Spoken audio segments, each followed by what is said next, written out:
Welcome to the Starting From Zero podcast. In this episode, I talk with musician Henry Hall.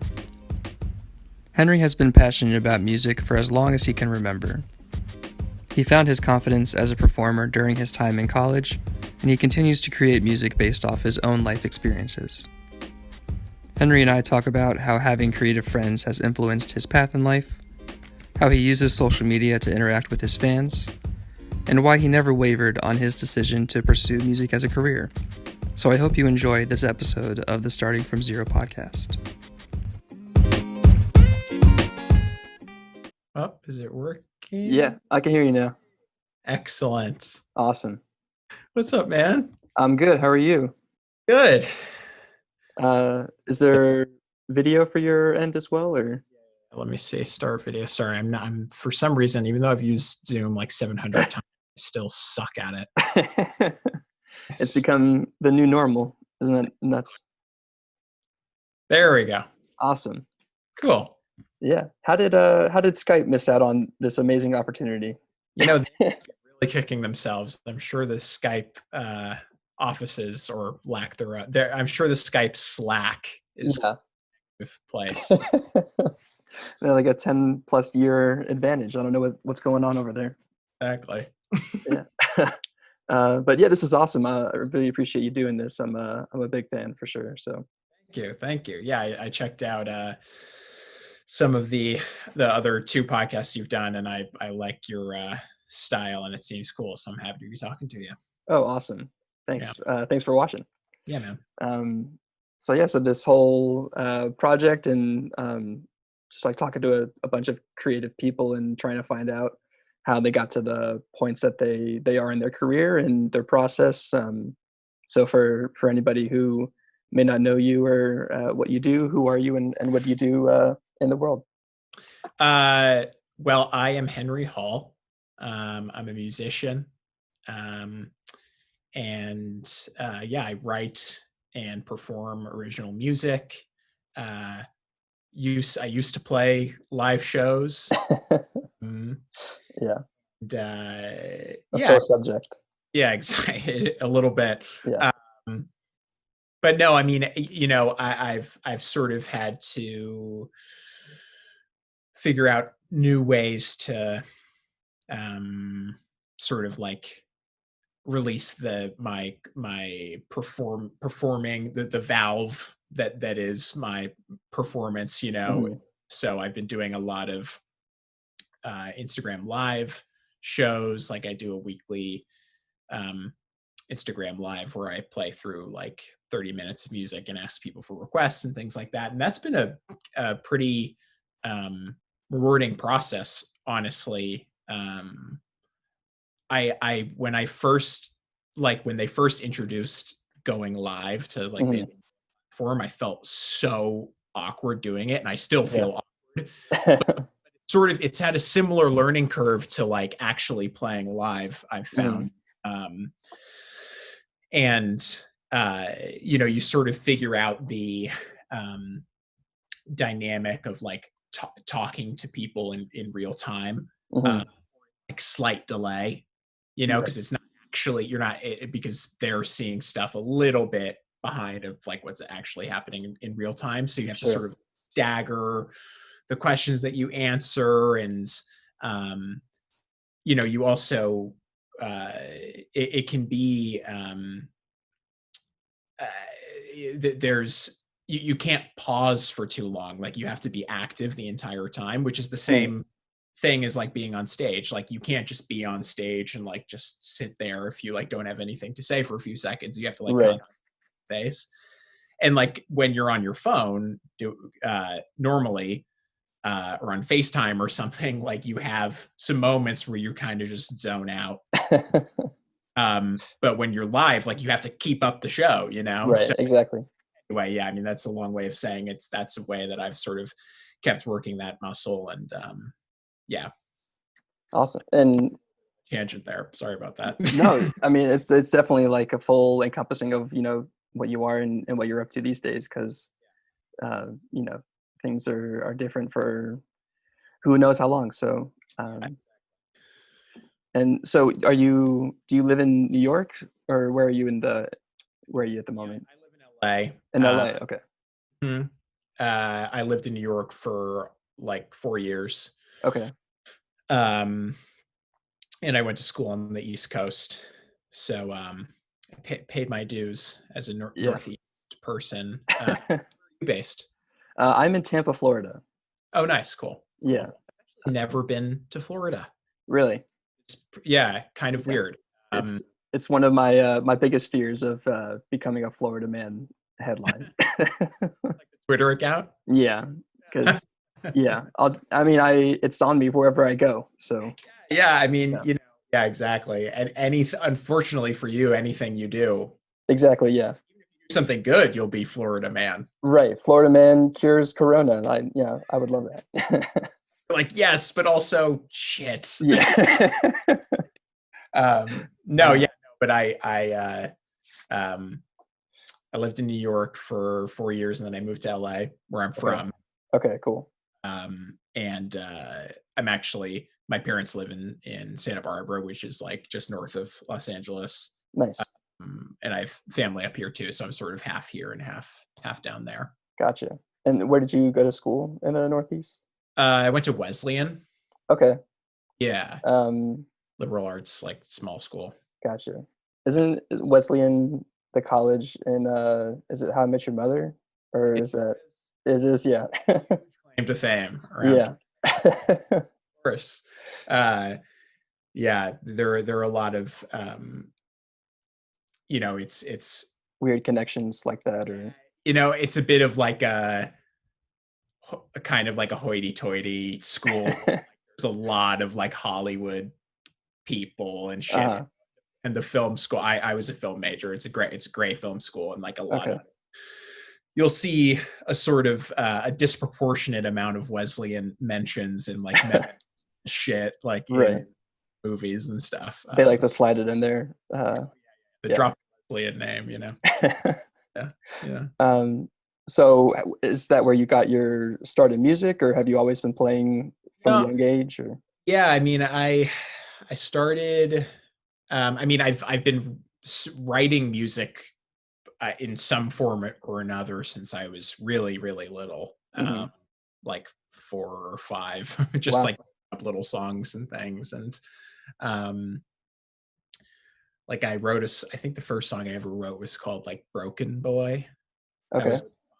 I was like, broken boy, broken boy, token for me. Oh, wow.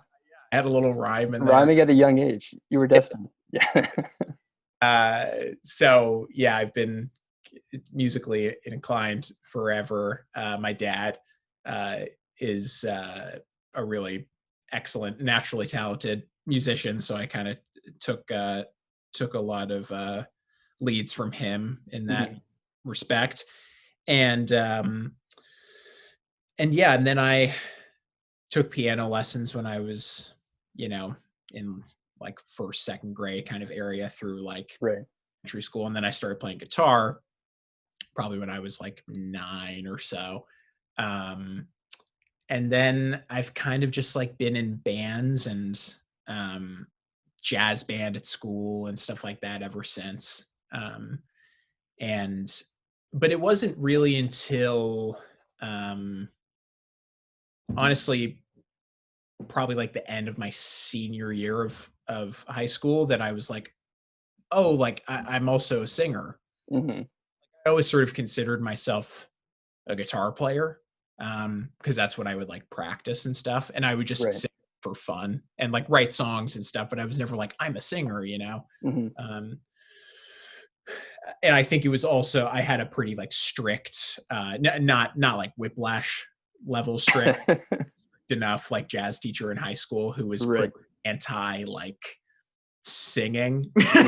Like he was very like, we've got to play like the hardest shit, like metal, like trippy, avant-garde stuff. Oh, can I swear? Sorry. Yeah, of course. Okay. Of course you fucking can, Henry. Proof right there. No, yeah, but yeah, so I never really, I was always sort of like embarrassed by singing. I thought it was, I don't know. Because I hadn't had any training in it, I thought it was just like dumb, this like thing that I did, whatever. Right. When I got to college, I started playing in my college band, and my bandmates were like, "Oh my god, like we love your voice, like it's so fun to play with you, yada yada." And that Mhm. sort of gave me the confidence to be like, "Okay, like I'm a singer and a guitar player, both, Yeah. So, Right. yeah, yeah. But I would say that when people ask me, like, what do you like? You're a musician, like, what do you do? What do you Hmm. play? Always, I'm like, oh, guitar. Like, I'm a guitar player. Right. Um, But you still have the skills in those other instruments, just your go-to.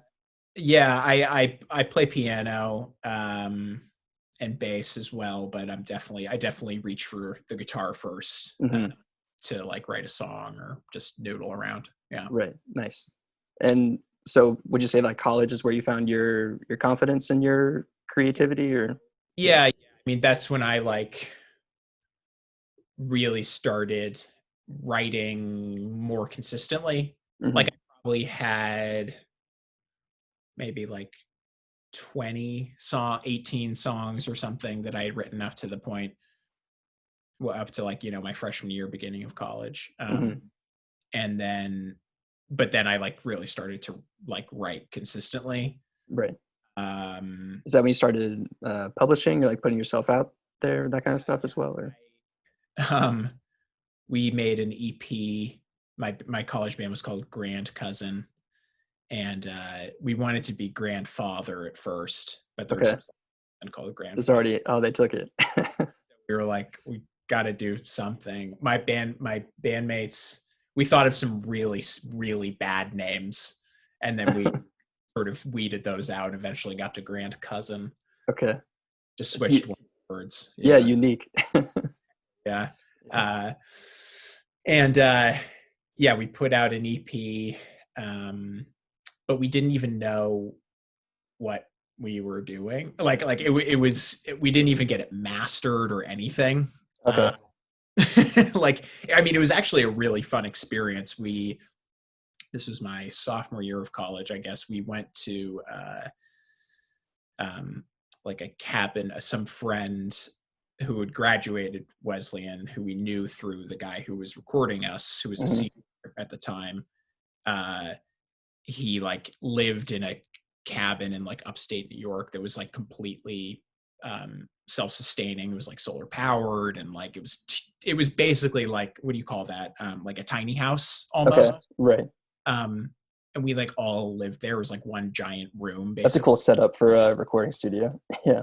Cool. Yeah. I mean, I think now, like, I would never do that again. I mean, I would, Right. like, I knew what the acoustics were and shit, like in But the for band. that time in your life. Yeah, I was like, oh my god, this is what you do. Like, I'm, Yeah. got it.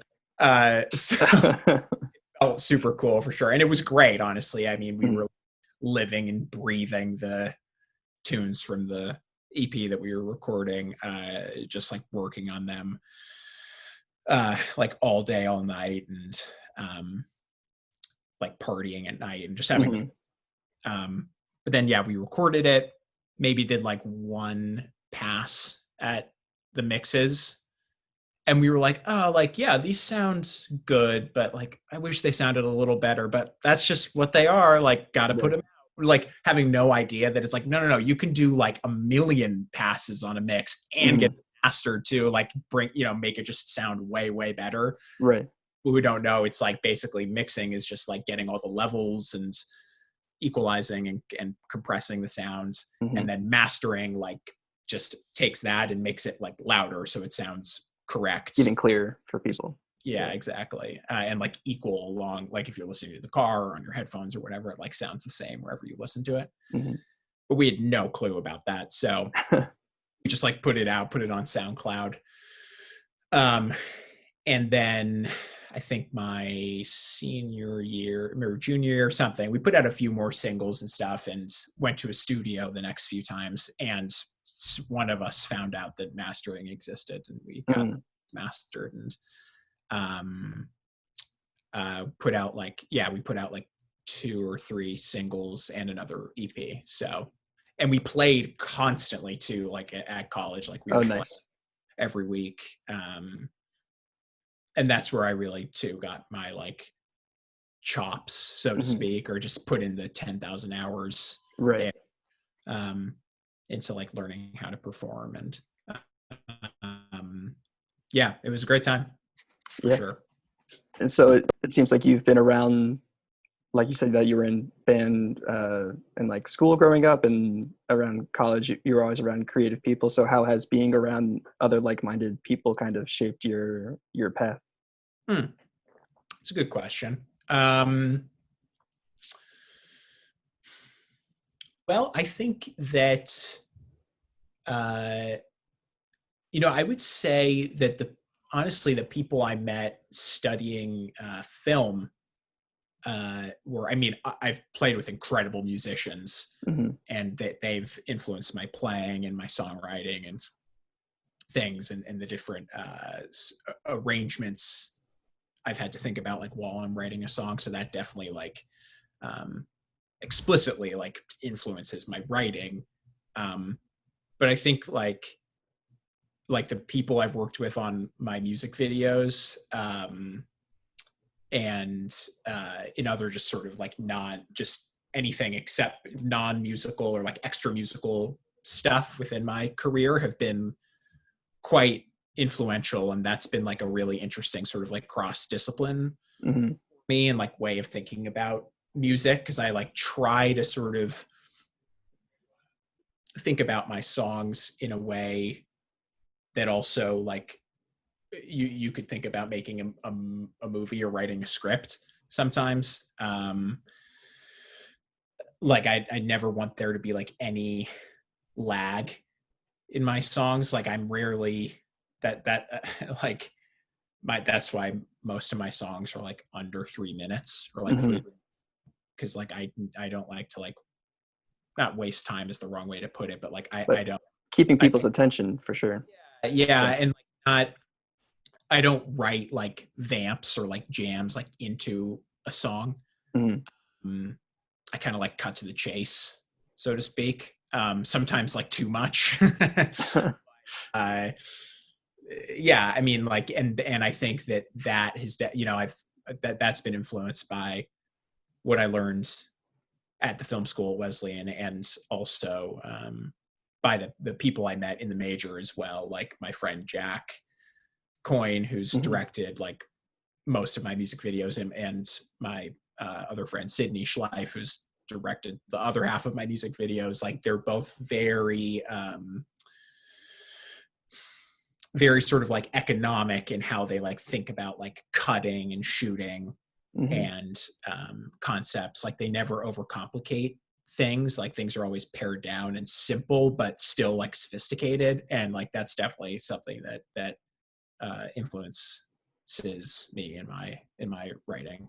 Nice. And yeah, I can definitely see that from listening to your music and what you just said as well. Thank you. Yeah. And that's actually how I found your music as well. I watch Jack's videos, so um, Cool. yeah, um, Were you a Casey fan? yeah, for sure. Uh, who Still is am. Yeah, exactly. Yeah. um, but yeah, so I was, or I guess, in the next part of your journey and songwriting and producing music, and so if you're at that point in college, what did you do next? uh, next, I decided to sort of venture off into the solo artist world. Hmm. I'm still very close friends with my bandmates from college, but we decided to not keep it going after school, and I just moved on into um, doing work on my own. Hmm. And that was a kind of a tough transition at first, but I think ultimately it's the correct thing for me, because my I'm not really putting on an act in my songs.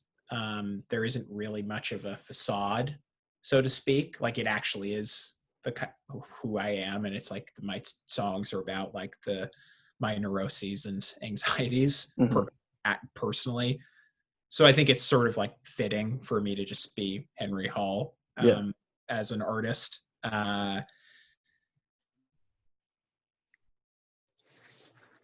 That's not to say that like, I'm not like bound. I don't feel bound to like telling the truth constantly, like in everything I write. Like I definitely things are like exaggerated or like anti-exaggerated, paired, pulled back or whatever here and there. But yeah, I think that, I definitely started focusing much more on lyrics and like what I wanted to say and Mm-hmm.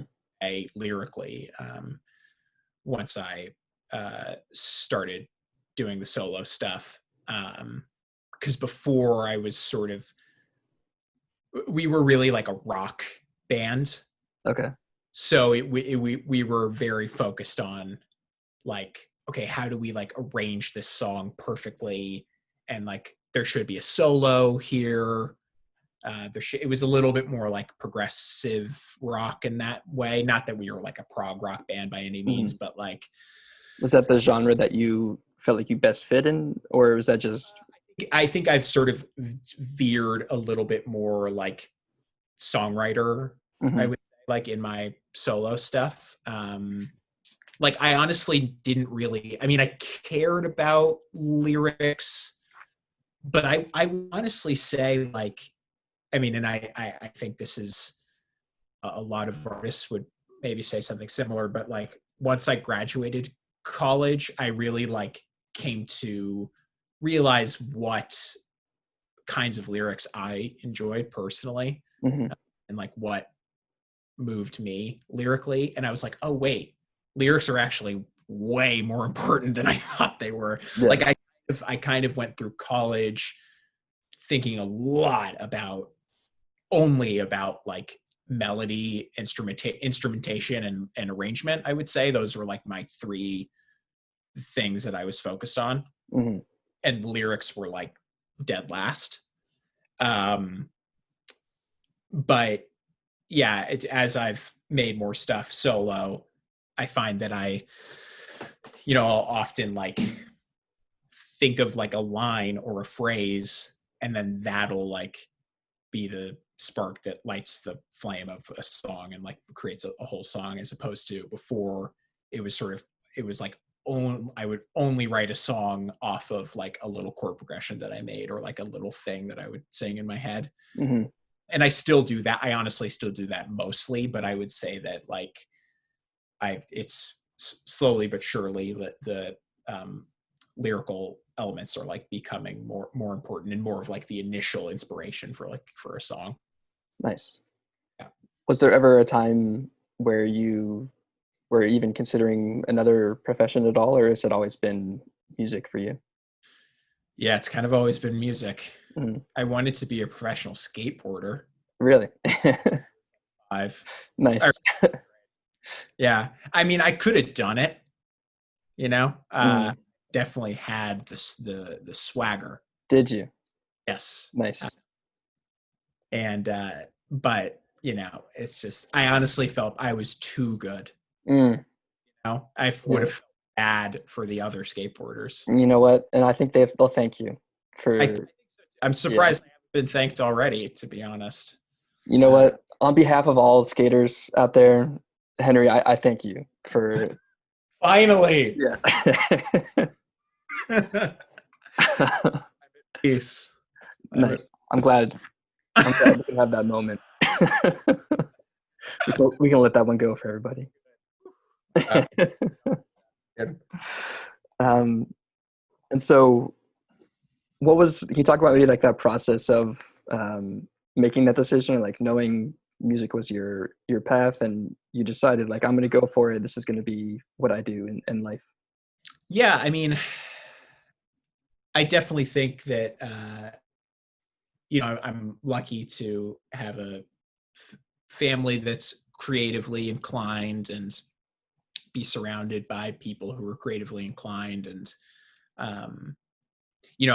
I've worked a lot of odd jobs, like Mhm. when I was in New York and here too in LA, to supplement the the lack of funds that come Yeah. with being a musician at times. Sure. But yeah, I mean, I don't know. It's just always felt natural to me, to be honest, man. Like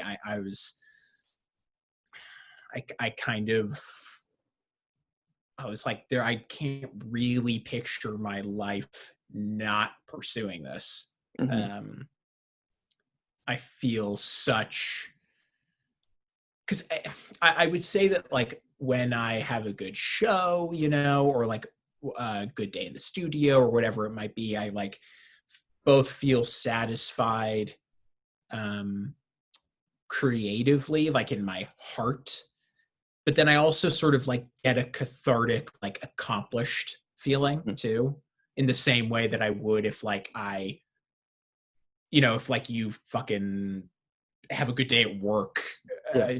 doing whatever, like uh like I was like a postmate for a while in New York, and if I like did a bunch of deliveries that day and like crushed it, I'd be like, Mhm. yes, and I would like sleep so well that night. Right. Music, it's like I get that feeling, and I get like the creative catharsis as well. It's like Mhm. two things that are being satisfied for me. Um so yeah, I think that yeah, I just love it. Yeah. Do you have any stories that come to mind about from your time as a Postmates uh, delivery person? A number of stories. Yeah. Yeah. Shit, let's see. Um okay, well, so in order to become a Postmate, you have to go to like a couple training sessions. Okay. So I was at one, and there's a bunch of people there who were becoming, and this was also like around when it first started. It was relatively new. Mhm. I mean, it wasn't that long ago. This was like what, 2016, something like that. Okay. And the like there's a guy giving the whole spiel about how to be a Postmate, and like how to use the like credit card thing that they give Mhm. you, and like what to say when you like arrive at the business where you're picking up food, and yada yada. And some guy raises his hand, and he goes like in this big booming voice, he's like, "Is it clean? If it's clean." And the guy's Uh-huh. like leading the seminar thing is like, what does that mean? And he's like, "Is it clean?" And like guys like, what is what clean? And then like some woman like raises her hand, and she's like, I think he's asking like if you get if when you use the Postmates credit card, if like you get paid all of the money, or if Postmates take some also, like if it's a clean like if it's a clean 100% cut your way. And the guy's like, yeah, no, like we get half of it, and you get the other half. And the guy's like, oh, okay. And he was satisfied. Yeah, he Yeah. was this really bizarrely framed question, and then like he gets Yeah. the answer once, and he's like, yeah, okay, Oh, got it. I'm fine now. I'll Yeah. stop screaming. And then another time, this will be a quick one. Someone ordered like $300 worth of uh like lox and like just brunch galore, like Wow. omelets and lox and cream cheese and like croissants and like the whole 9 yards. Hmm. And I'm like, wow, okay, this person must be really like entertaining a lot of people, or there's something going on. A And party or something. Yeah. like it's from a really fancy place like on the Upper East Side. Okay. And I get all this stuff, and I like bring it up to this fancy apartment. I like knock on the door, and a 13-year-old girl comes to the door. Get the she's like, thank you. And I was like, wait, and then she like takes it and goes. And that's it. Oh my God, wait, this girl definitely stole her parents' credit card. Or like I could tell, like there weren't like a lot of people inside or anything. Right. Just her and like her friend or something. And they're like, oh my God, what's the maximum like amount of brunch stuff we can buy from Postmates. Basically, we need to stock up on locks. It was insane. It was insane. It's like, oh, can we order? Let's order 15. Wow. Really, Just magic numbers punching. Yeah. Yeah. I guess. That's really funny. Yeah. Wow. I don't know how to pivot from that. Me neither. It's kind of as it gets. Yeah. So I Casey's too. Sorry. Yeah, that was another odd job I had. I worked for Beam while I was in New York. Oh, right. Okay. Yeah. What was that experience like? It was awesome, honestly. I mean, like it was a small startup, so everyone was really nice, and like their 368, his like spot. That's where the company was. Okay. So we had like this whole gigantic space to use, and it's like right in downtown New York, and yeah, super fun. What was your job at Beam? I did a couple things. First, I was in the mail room, which was really interesting. Yeah. I was there like in the mail room, like right when the company started. Okay. So all of these people wanted like Beam shirts and hats and stickers and shit. Mm-hmm. So we had to like, one of the guys who worked with me was like all the developers and shit there were like computer geniuses, but this dude in the mailroom was too. And he was like, okay, I'm going to like figure something out. And he like wrote a program to like organize and like print out these. It's really hard to explain, but like do something that basically streamlined our work so that we could, there were like 3 of us and we operated like a giant corporation, basically. Wow.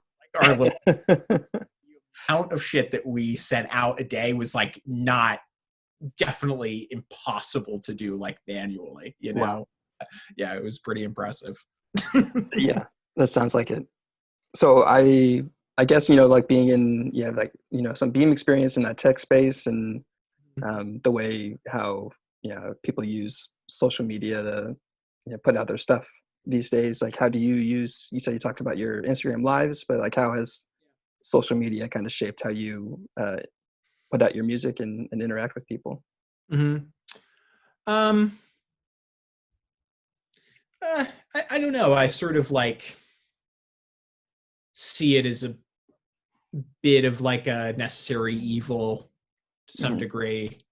I don't feel so healthy using social media as much as I do, but I kind of have to, because like that's, especially nowadays, because that's the only way to like communicate with fans and let people know that you like still exist and like still make music. Right. Yeah, I mean, I kind of like, I'm still, the music part of things for me is easy. Like that's natural, music and making music, but marketing myself and like self-promotion and putting stuff out, releasing music and how to like frame it and stuff is hard for me. I still like haven't really figured out how to do it properly and how to like present myself in the right way. Kind of wish that I didn't have to think about that and that I could just make music. But I'm definitely not complaining by any means, but there's definitely a certain kind of like confidence that you have to have and an assuredness of who you are and like what your image is in order to make a successful like social media campaign. And I've had like moderate successes here and there with social media stuff, but I haven't quite figured out how to like accurately, or I'm always kind of like this post that I'm putting up like isn't as good as the music. But what people are going to see. Right. So I'm almost like, I wish it could be the other way around, where it's like people heard the music first and they didn't have to get like be sold by like me being like witty, Hmm. just the right like way, because like I can be like goofy and crazy like with a social media post, but that like kind of turns people off. And also like the music is kind of serious some Hmm. to some degree, it's Right. like there's a sense of humor to it, but it's not parody music or anything. So I can't be like too funny, but I can't be too serious either because I'm not like trying to be Mr. Cool Guy. Right. So it's a tough balance to strike. Honestly, it's like sort of the thing that I like really struggle with the most, I think, in my like career. Yeah. And um, like, how do you keep people's attention? How do yeah, you, yeah, I don't know. I mean, I kind of at this, I've found some solace in like trying to not really think about what the one thing I've learned honestly is like if I do something where I'm happy with it, like with Hmm. how I uh, promote it and like put it out there, and there's like a cool visuals and a music video that I like for it, or whatever it might be. That's kind of like all that I can ask for. Yeah. Like I can't really control how other people like are gonna think. And most of the time, like there is sort of like a correlation between like how well something does, like how many views it gets, or like how Hmm. much attention it gets, or like listens or whatever, and like how happy I am with the project as a whole. So that's good. That's like that can be sort of like reassuring. Yeah. So No, I think anybody in like in your situation or any creative just has to keep making for themselves. And if, that's all you can ask for is if you're happy with what you're making, then that's like the best thing at the end of the day. So yeah, totally. yeah. Yeah, you can't you can't control what other people think of your stuff, and also like, are you really going to be happy if you put something out that you don't like in order Mhm. to please other people? Yeah. I don't know. There are a lot of metaphors for life in there, I think, too. Yeah, probably. Mhm. um, so yeah, like I said, like I watched Jack's videos and I found your music that way.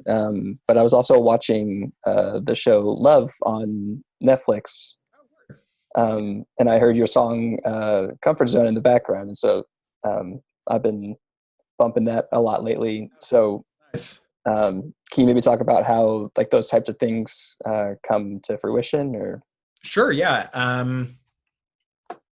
It's kind of luck of the draw, honestly. Being in like the right place at the right time. Um, that one, I just got an email from someone at Netflix working with the show, and they were like, "Oh, we really dig your music, um, and like we want to use this song for this scene." Uh, I think a lot of that honestly comes from uh, not only like networking kind of, and just like making sure to be like emailing music supervisors, is finding music supervisors, and Mhm. that is, that's sort of like a loophole, honestly, a nice loophole that like all musicians I think should be aware of, which is like uh sync placement like in film and TV, Mhm. because it's a great way to like get your stuff out there. And um it's a nice, the business model is like fair, it's not like streaming or whatever, where you get like 0.00009% Yeah. of stream. Yeah. uh so yeah, I mean, um I kind of, whenever I have like a song that I'm putting out, I like have a little list of like music supervisors emails, so I've just found by like googling, Mhm. researching, and I like send it out to them. And then also, yeah, ironically, I just ragged on streaming services, but I think Spotify like placements can be super helpful for that, because I know like a lot of music supervisors, uh, their Spotify like stands, and Hmm. they a lot of those playlists and make their own playlists and stuff to like find music that works for certain projects. And Comfort Zone had like gotten onto a couple not editorial, like, not like uh indie rock, like one of those ones, Right. like an real playlist, but just like random playlists here and there, and they just must have found it that way. And Yeah. Nice. So just put yourself in the right situations and keep putting yourself out there. And Yeah, totally. And also like, um I think a lot of musicians nowadays, like, they have day jobs, like in super music supervision, and like these different avenues, like, of the music industry that sort of cross over with film and TV. mhm. Because the music industry is just like the Wild West. You don't, it's so hard to like have a consistent like uh living from just the music industry. So like a lot of people like work in studios, or they work in with music supervisors, or uh with composers or whatever it might be. And like, I worked, when I first moved to LA, I worked at a studio, recording studio, for like 2 years, year and a half, which was great. And I met like a lot of people through that. Um, and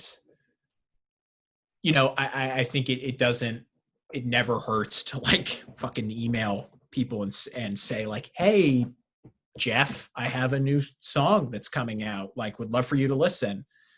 And these people are always looking for new music, and they're listening to music all day long. Yeah. I actually fucking I interned at like a music supervision company when I lived in New York too. Um, One called Search Party, and that was a really great experience because I learned a lot about that world and how they like the kinds of correspondence that they like tend to respond to, because they do get inundated by like they get fucking bombarded by Yeah. like people sending links and all that stuff. But So how do you stand out among the crowd of people? um figuring out a way to, again, like, get your foot in the door of the industry, like having any kind of job where you can finagle like um an email that isn't just you saying like, hey, like, I'll use Jeff Hmm. again. Uh, I'm a musician like in LA. Here's my song. If you can say like, hey, Jeff, like, I work at uh, East West Studios, or like Electric Lady here in New York, or whatever, like, working on a lot of cool stuff right now, and I just made this song. Would love for, and here's another one too, is like, if you can see what projects they're working on, like at that time, like, because that's like listed, Hmm. um, you can say like, I know you're working on, the new season of May I Destroy You. Like, I just wrote this track that I think would work really great for like this, a scene with blah blah blah, like that. You just be, Hmm. specificity is important, Yeah. Like you show that you've done your research and that you're, yeah. and also that you try to, if you can, make it seem as personal as possible. So it's like, Mhm. because that's something that turns people off for sure, is if they're like, wait, this is like a Copy and pasted and yeah, exactly, yeah, yeah. that turn off. So yeah, I mean, and networking or whatever these days is like impossible. Obviously that's not really something you can do, but Yeah. yeah, I don't know, there are ways to get in people's ears for sure. Yeah. um, Um, and I've been tuning into the lives every once in a while, and um, I was kind of curious why you felt like you wanted to turn it into a podcast as well. oh yeah. Well, yeah. Funnily enough, Instagram kind of changed their layout a little bit, or like the way that they do live stuff recently, because now you do a live and you have the option of like saving it as like an IGTV, Okay. which they used to not Mhm. have. It used to be that you would finish your live and you would either delete it or you could say like post and it would stay up for 24 hours. Okay. It can be permanent. But that's the reason I was doing the podcast, is because I was like, oh, it would be great if I had a way to sort of like archive these. Mhm. And I'm already doing something that's like kind of podcast-ish length, like sort of 30 minutes to like an hour long performances. And I can like throw these into a podcast. It's just another way for people to listen. Mhm. If you're the kind of person who gets your audio fix from podcasts. So Yeah. Cool. Yeah.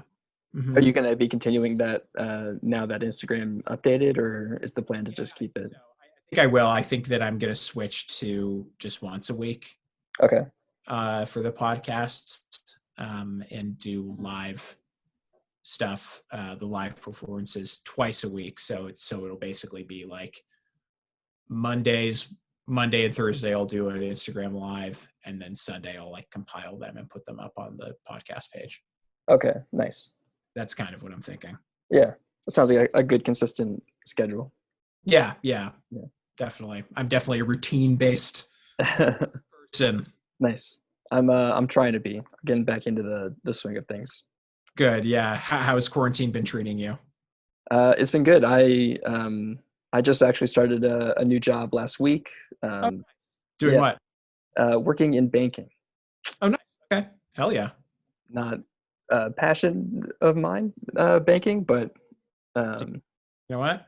Got to pay the bills, my man. Yeah, happy to be employed during this time. So yes, indeed. Yeah, and this whole project kind of came out of quarantine and having a bunch of time, and trying to execute on ideas instead of just keeping them as ideas. So yeah, the plan is to have that 9 to 5 and keep building this after work.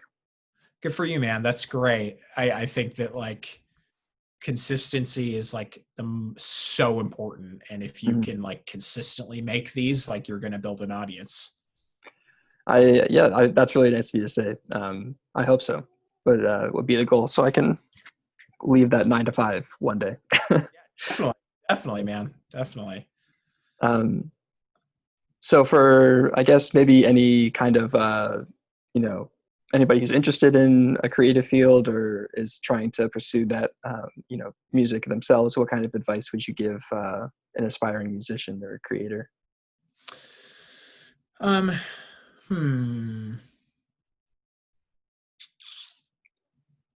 would say buy the most expensive equipment you can possibly buy. Burn your credit cards and max out your credit cards, buy up a bunch of shit, and then just sit there for like many years, appreciate value, and then sell it and make bank that way. That's what worth the investment. Yeah. Yeah, that's good advice for creative people. All right, good luck. Correct. Yeah. No, but in all honesty, I would say, honestly, man, I think consistency. Treat it like, kind of treat it like school. I mean, we all went to school. Mm-hmm. I think that it's a I forget what documentary this is in, but maybe it's the Linda Ronstadt doc, which I highly recommend seeing. It's like a bio doc thingy about her life. But she talks about how when she was like living with some of the members of the Eagles, I'm totally botching this because I can't like remember who she was. Let's just say it was Stephen. What's his name? Oh my God, Fry. Whatever. Let's say it was Don Henley. You can say anything, and I believe you right now. So glad. Yeah. he would wake up at 7 and play piano and play one part of a song he was writing for like 3 hours, just going over it and over and over it again, thinking, okay, that's not quite the right lyric. I kind of want to like have a different like melodic shift there, like the counterpoint is weird or what, whatever. And he would just work and work and work and work. And I was like, wow, that is so inspiring, because that's the thing that I think can bog people down is if they're too precious about the time that they spend doing creative things. I think and look, it's all this is subjective. This doesn't work for everybody, but I think if you're just starting out, consistency is the most key, because something good is going to come from you grinding away and doing the work. Like really make it, make an effort to do that, whatever the creative thing is that you're doing, to do it every single day. That might seem sort of like basic advice, but I think it's the truth. Yeah, it really is. Yeah. And people forget about it. It's like, I'm not really feeling it today. Like, I'm not going to play guitar, but it's like, no, just play. Like on the days where you don't want to play, that's the most important day to play. Exactly. Yeah. And I think same goes for anything. If you're making content or writing a script or acting or whatever it might be, consistency is paramount. Yeah. No, I completely agree. And if you just keep putting yourself in those situations, and if it's really something that you truly want to be doing, and instead of just saying it and putting the action behind it, and the things will follow if you keep showing up. 100%. Yeah. Things. Yeah. I like that. Things will come with you like making the effort on a consistent basis, without a doubt. Yeah. So I got one more question for you, and I'll let you go. I really appreciate you giving your time. Pleasure. And so what does the future of Henry Hall music look like? The future looks like a full-length album release. Really? Yeah. Fall. I can't say when exactly yet, but I'm putting together all of my assets, so to speak. Nice. Right now. The album's done. The music is done. Like, it's all mastered and ready to go. I'm just now I'm making the number of music videos and getting together the artwork, and just sort of like making a plan of attack for releasing it. And excuse me, it'll be out in the fall. Amazing. That's what the future holds. Awesome. Well, looking forward to listening, man. That's I actually do have one more question. So do you have a favorite song of yours that to perform, or? These days I'm really liking playing Proverbial Ice. Okay. Song off of an EP of mine called Questions, Comments, Concerns. Okay. It's about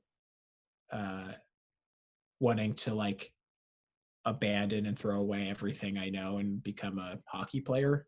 Because I don't know hockey. I'm a sports person, but I legitimately don't know anything about hockey. Just felt it would be like shift away from like it, and there's something sort of like alluring and exciting and romantic about like just completely making a hairpin turn. It's like throwing away everything and like focusing on something random, so that's what that one's about. Okay, because I was gonna play out after the outro, I'll play out one of your songs. So nice. Hell yeah. I'll play Proverbial Ice. It would be really funny if you like just did a different song. Just a completely different song. And here's Comfort Zone. Exactly. Here's the song that I like. Well, fuck that song. Yeah. Well, thank you so much for taking the time, Henry. I really appreciate it. And thank you. Yeah. You have a nice radio voice. Oh, thank you. Good questions and stuff, and I was happy to do it. Thanks, man. Well, yeah, thank you. Like I said, this has been really cool to get to meet you, and looking forward to when the album drops. Hell yeah, man. Nice to meet you too. All right. Hope you have a good night. You too. Talk to you later.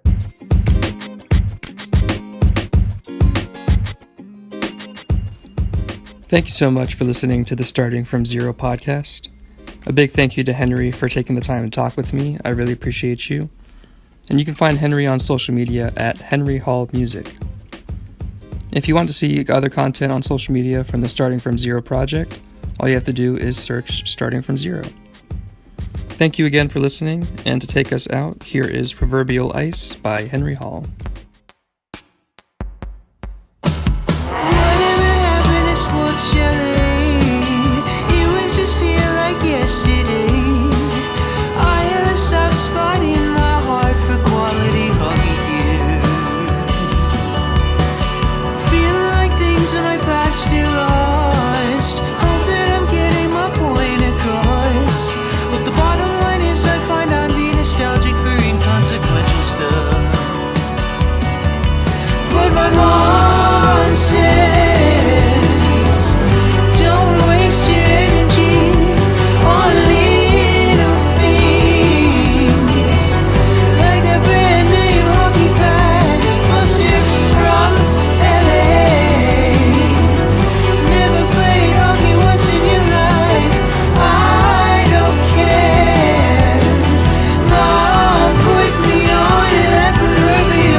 ice, ice.